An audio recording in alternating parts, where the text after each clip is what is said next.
Welcome back to the third episode of Variety Studio with Evan and Rob. Looks like we've made it this far. Yeah, not bad. Not bad. We're doing all right. So first I want to start off with some heavy news regarding the situation in Paris and now most recently San Bernardino in California. It seems like, ISIS and some of these Middle Eastern terrorist groups have been really dominating the news lately. It's been pretty sad and tragic. What do you have any thoughts on that or? Yeah, obviously it's terrible what's going on. This most recent shooting in California. I mean, they don't know all the facts yet. If he's even connected to ISIS and the other people involved, but I mean, it's definitely hard to get these people, and it's a tough situation that we have in our hands currently. Yeah, absolutely. And it really brings up the question. So I want to get to the Syrian refugee crisis because that's one of the overwhelmingly big news topics right now. So there's a lot of paranoia out there now because, in wake of everything that's going on. And so now the process has been kind of pushed back a little bit, or so it seems. But President Obama has kind of been standing his ground on this issue. He says, we should still let them in, widows and children and things like that. But a lot of people are fearful, and understandably so, that they don't want people who they don't know are coming into the country. They don't know if they can be properly vetted and things like that. So I was able to interview Professor Peter Singer of Princeton University about this issue. I want to throw it into that. I wanted to talk to you a little bit about some of the things going on currently, like the Syrian refugee crisis. I'm kind of curious where you stand on that. I've heard a lot of different arguments about it, some religious, some non-religious. Where do you stand on that?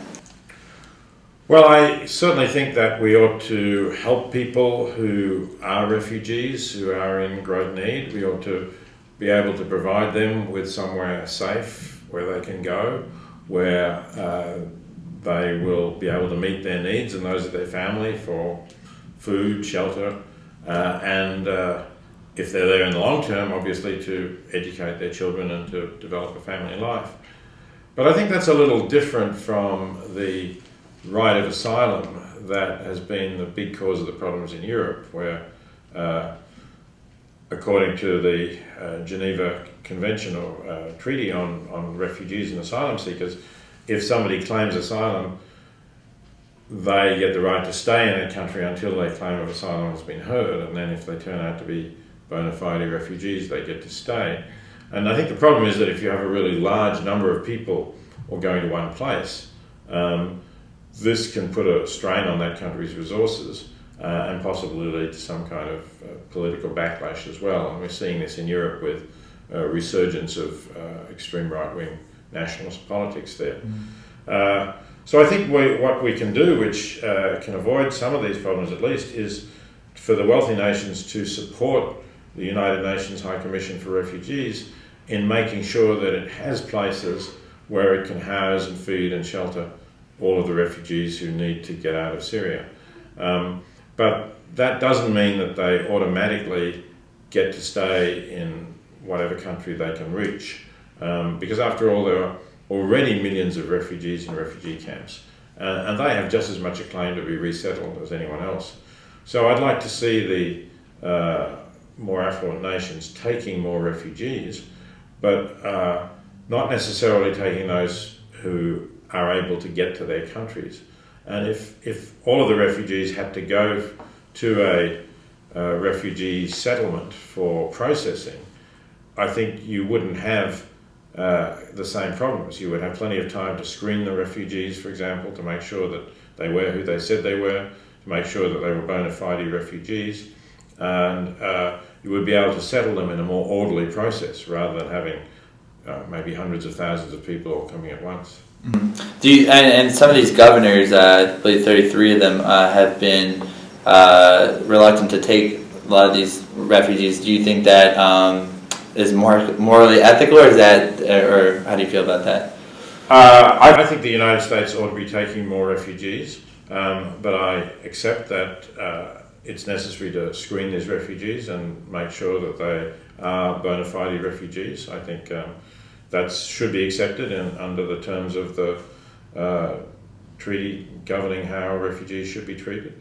So I don't have a problem with that. But just the idea of saying, blanket way, we're not taking any refugees from Syria seems to me to be quite wrong. As President Obama said, they may be the widows and orphans of people who've been killed by ISIS, and surely they have a claim to be resettled somewhere eventually. I guess the counter argument to that is some of the paranoia or hysteria that is going on in the wake of some of these recent events. Yeah, but that's really political grandstanding, I think, to just say because of that we're not taking any refugees. We're seems to me to be wrong. I think, as I say, we ought to be taking refugees, but we don't have to particularly take the people who get here. We should be looking at the refugees in the UN refugee camps at the moment, and taking some of them. They may or may not be Syrians, and if they are Syrians, they may or may not be people who can establish who they are, that they are bona fide refugees, that they pose no security threat. And if they can show that, then I can't see why we shouldn't take them. And so Dr. Peter Singer had a lot of wisdom to share with us. He really has good input on that situation, and we're going to hear more from him on the next episode of Variety Studio as well about moral issues, religion, and ethics. So that he was really interesting. Definitely be sure to check the next episode out as well. So I want to move on to Princeton football. Princeton football. They finished with a pretty disappointing season, not quite where they wanted. They lost the last two games at Yale against Yale and Dartmouth. The Ivy League champions were split three ways, which is really rare. Harvard, Dartmouth, and UPenn all took the crown. What did you see out of the Ivy League this year? Yeah, definitely a disappointing year for Princeton.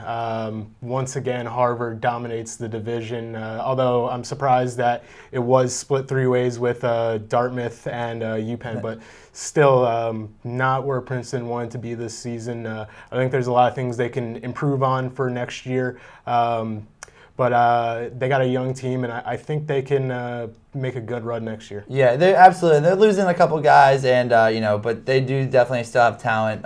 Like you said, the young guys, step up next year, and I think Coach Surace has done a pretty good job. He was also disappointed as well. Why don't we hear from him and wide receiver Isaiah Barnes? Just the way where we are right now, we're great for 3 plays, 5 plays, 6 plays, but we're not detailed enough. It's driving me nuts. And each in this past 2 weeks, those couple plays have gone for our opponents. We haven't been able to come up with big plays when we needed to, and you can't win like that. Did you guys think you had that really nice catch, Chad threw to you down the field? Did you think after that point you guys had a little bit of momentum? You guys think maybe at that point you guys would run away with it?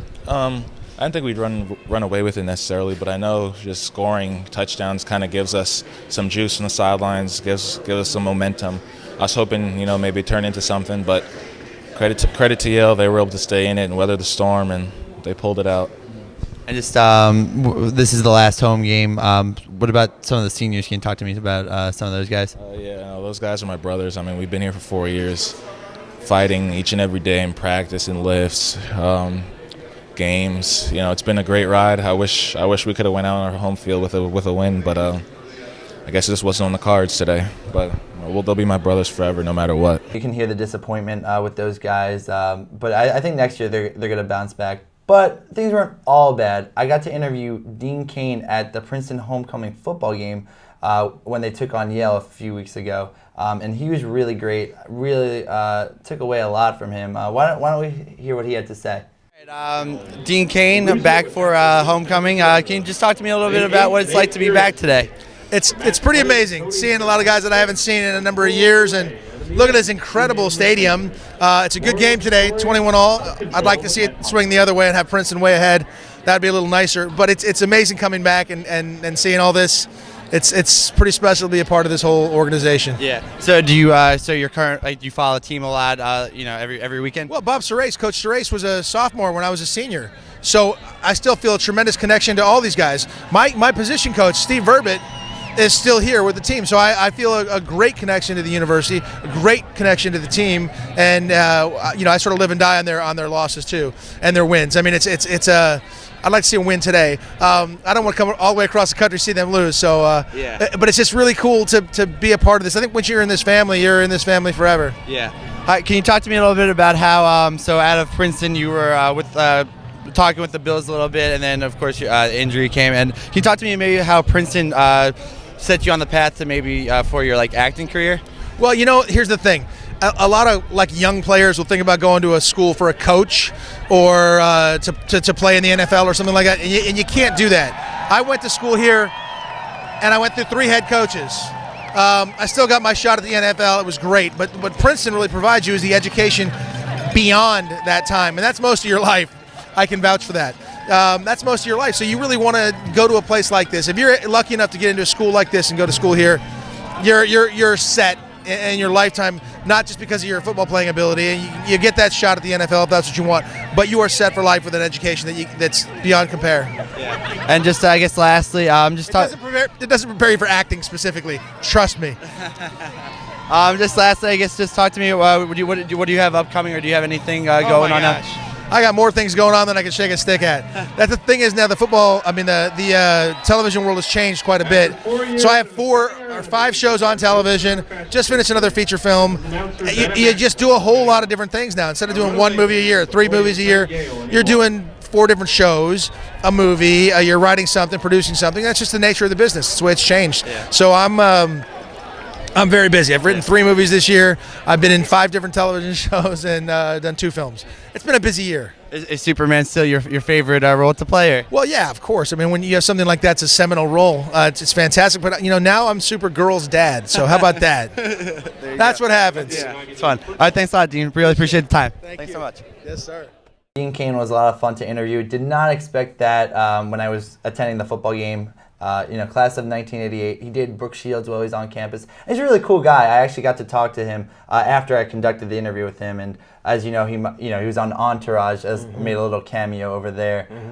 Also known for Ripley's Believe It or Not, among a number of other things. Speaking of football, we were at the Giants practice facility last week. Why don't we see how they get prepared for games as they were getting ready to take on the Washington Redskins. New York Giants are in the middle of a playoff push. They are 5-5 with the Redskins and Eagles right on their tails, both at 4-6. This game this weekend will be a pivotal game. Coach Coughlin says this game is worth 2.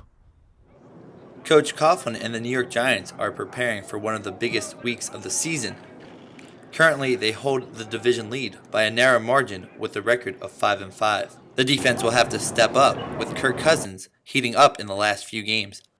Safety Brandon Merriweather says the defense just has to be consistent and play their game. You play your game. You be consistent.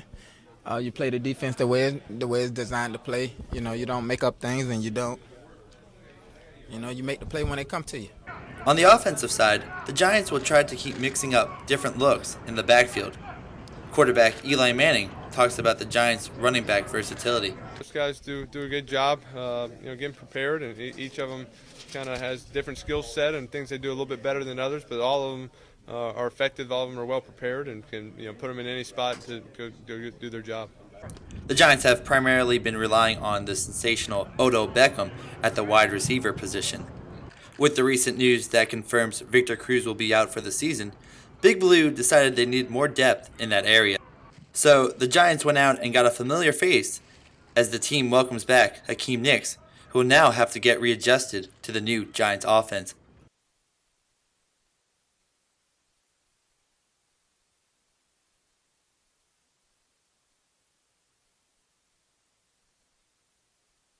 I think he'll adjust well, and just trying to figure out what to run and all the signals and adjusting plays and doing different things. But I think he'll be ready to go. And the Giants as a whole must be ready to go this Sunday if they hope to stay atop the NFC East and control their own playoff destiny. And so unfortunately, that piece we shot last week, and so as we know now, the Giants did come up on the losing end of that one. They just looked flat. What did you see in that game? I thought it was a tough loss for them. Yeah, they didn't look good. Their passing wasn't that great. The run game was off.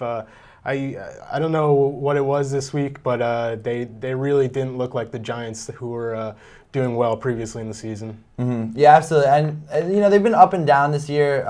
They've had leads late in the games. And I asked Eli Manning about this, you know, about that issue, about clock management. Why don't we hear what he had to say? Ready, we'll be in good shape. Eli, you guys have had a lot of leads going into the fourth quarter this year that have dissipated. Is a lot of that clock management, or what can you guys do to improve upon that? Just have bigger leads, and you know, so some of it you can't control. We just got to go out there and score more points down the fourth quarter, and you know, have 2-score leads will give us a better advantage. So yeah, I know Eli said that, you know, the team needs bigger leads, which is absolutely true. And you know, they had a tough loss against the New England Patriots. They lost by one against an undefeated team at the time. We know that they lost to the Broncos now, but you know, we thought they would build momentum coming into that next week against the Washington Redskins, as they have in previous years, but just was not the case. Like you said, the offense was kind of stagnant, and they just didn't. Their secondary, they had injuries to a couple of key guys, and I think that really hindered them and prevented them from possibly winning that game. That was a big game because now the Giants do not control their own playoff destiny. The Redskins are technically in control. They both have the same record at 5-6, but the Redskins have a better record in the division. So we're just going to have to see what happens from here on out. It's pretty rare for the NFC East to be performing so poorly this year. The Patriots, the Giants, it's just they're not doing well. No, absolutely not. And yeah, it's been a weird year for the NFC East. Definitely a down year for the East. But you know, once you're in the playoffs, you never know what can happen. Anything can happen. So. And so sticking in that same area, let's move on to the New Jersey Devils. We covered them a couple weeks back when they took on the Chicago Blackhawks. They beat the defending champs pretty bad. What did you see in that game? You know, I thought the Blackhawks were going to come in and put up a better fight against the Devils, but the Devils look great. Their passing game was very good. Kyle Palmieri, who's a new addition to the Devils, is putting up amazing numbers. Adam Henrique, too, I think he had a goal. He looked really well. So I think that they're going to have a good chance at the playoff spot this year.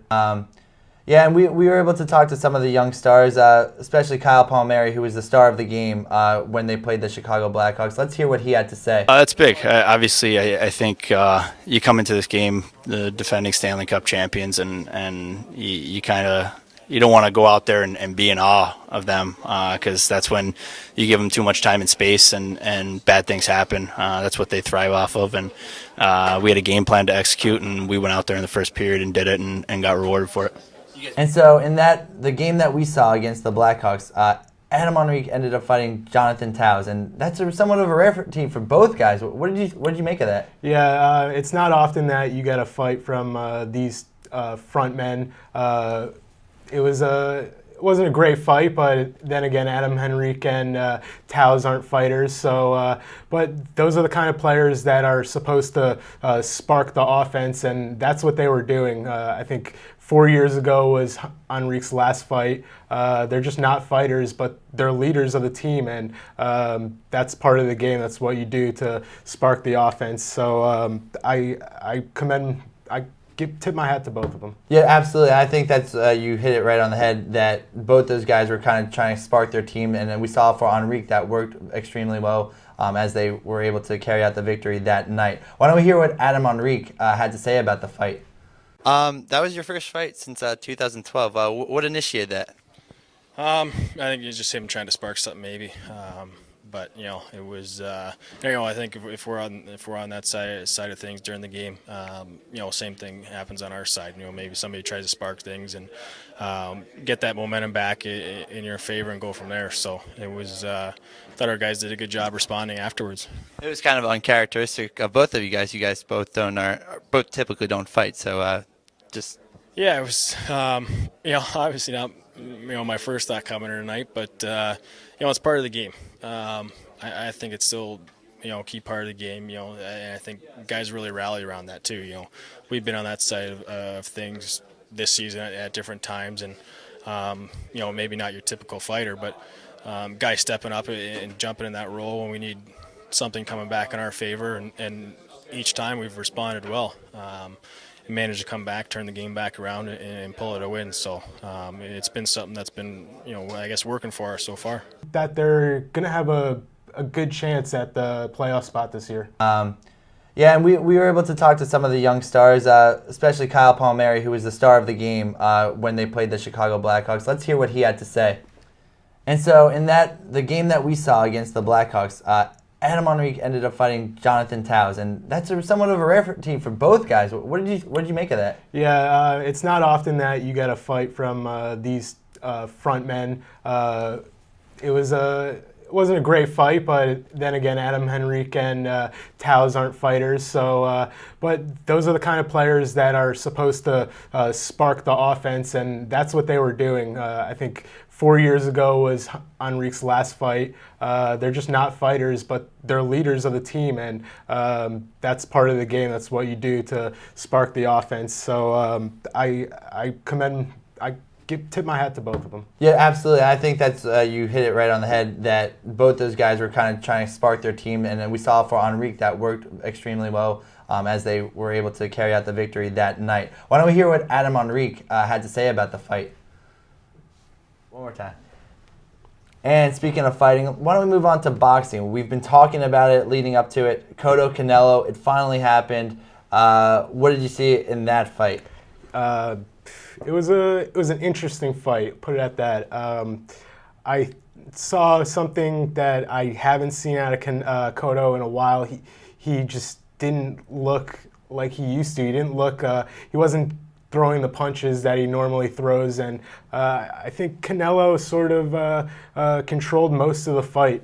And I wasn't expecting that. I know in the last episode I had my money on Cotto, but now the belt is in Canelo's hands. Yeah, that's right. And he has a couple of days to retain that belt before he would have to take on or decide if he wants to take on Triple G, who holds all the other remaining belts. And that would be a great fight. That's a spectacular fight. I would love to see that fight. Yeah, they'd probably have to agree on a catch weight maybe, but really Canelo is actually a bigger guy anyway. So Canelo is actually a guy who probably comes in the ring on fight night at like 175, maybe 180. So he can really do it if he wanted to. I think he's having trouble keeping on, making the 154-pound weight limit. I definitely think the Canelo Triple G matchup would be a better matchup than the Cotto Triple G, especially from what we saw from Cotto recently. I just think he would get destroyed by Triple G. Yeah, I think what it is that I think Cotto had a little bit more wear and tear. He's a lot smaller guy too. I didn't realize that when they both came into the ring. And he's getting up there in age. I think he's 38 or 39. Yeah. So who's that? Cotto. No, he's like 34. He's a little bit younger, but he's still. But he fights. Different guys. Pacquiao's an old 35, whereas Mayweather might have been like a young 37 or whatever it was, because the wear and tear that they take in these some of these fights. Mayweather, I think, could fight a few more years. Yeah, if he wanted to. But but so actually, real quick before we move on, I want to move on to Tyson Fury, Vladimir Klitschko. But before that, I want to mention, you can't not mention it. The best fight of the night on that Cotto Canelo card was the fight that took place before. A pair of lighter guys were trading blows. The guy comes in, this guy Vargas, supposed to win the fight. He catches his man early on, and then the other guy comes all the way back. He looks like he's winning southpaw, and then Vargas kind of closes out the show there in spectacular fashion there in the ninth round. I couldn't tell you who was going to win that fight. It was so interesting. Both guys had wobbly legs, so I had no idea what was going to happen, and it was a unbelievable fight. It was great. Yeah. It was great. And so now let's move on to the heavyweight division. Vladimir Klitschko fought Tyson Fury. I actually thought, I was not completely shocked when Tyson Fury won. This is the first time in a long time that Klitschko has fought a guy who is as big as him or bigger. Tyson Fury being 6'8", Vladimir Klitschko being 6'7", reach it, different reaches. Fury was able to work the outside. He mixed it up, being southpaw, did orthodox. He was frustrating his man, and Klitschko just was not used to that. He never had to go to the body. He never, on any other man, which, muscle memory. He didn't know how to fight this guy, and I think that's what happened. What did you make of it? That's what happened. It was an awkward fight for him. One thing he didn't do at all was throw his famous right hand, and I guess he just couldn't find an opening is what it is, but he really wasn't throwing any punches at all, and he looked awkward, and Tyson Fury was definitely the better fighter in that match, and a little surprising, but Tyson Fury with the height advantage, I think that's what gave him the win. Absolutely, yeah. It was a good fight, and it looks like Klitschko is going to exercise that rematch clause, and of course Tyson Fury at the end of that fight did a little bit of singing and showboating and whatnot, but he's the champion now. He's a charismatic guy. He's definitely charismatic. Continuing on with our boxing series with Rangel Lubin, he taught me a few more pointers. Why don't we check out to see what we can learn from Rangel? So right here, you're going to get your boxing stance, hands up. You're going to take a little step. Well, now the key is you bring your other foot, you want to end up exactly where you started when you first got into your stance. So you want to go right back into your stance. Right here. So boom, you're right back into your stance again. Okay? So take a step towards me, boom. Ready again? There you go. Don't drag your foot. Yeah, good. Boom. There you go. Step again. Bang, bang. Don't jump, just step. Walk. There you go. Bong is walking. It's all in. Right here. Do it again. Boom. Boom. There you go. Bang. Bang. There you go. Little steps. Short steps. Always good. Always want to go with the short steps. Especially if you're trailing somebody, if you're following them in the ring. Alright? Hands up. So when you take a step, always good. This left hand can block a lot of shots. Alright? So take a step towards me. Oh, right there. Do it again. Oh, there you go. Exactly. There you go. Sorry. You can start letting off whatever. That's exactly what you want to do though in boxing. It's important to make sure that your feet are correct. Because guys are going to tell you you're going to fight a slick guy. You're going to be able to bounce around. So quick demonstration I'll show you. Hey,